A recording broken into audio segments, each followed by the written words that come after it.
ॐ सोमनाथाय नमः। ॐ मल्लिकार्जुनाय नमः।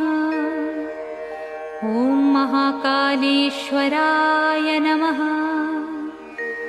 ॐ ओंकारेश्वराय नमः। ॐ वैद्यनाथाय नमः।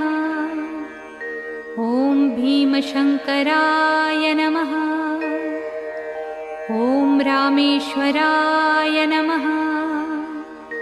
ॐ नागेश्वराय नमः।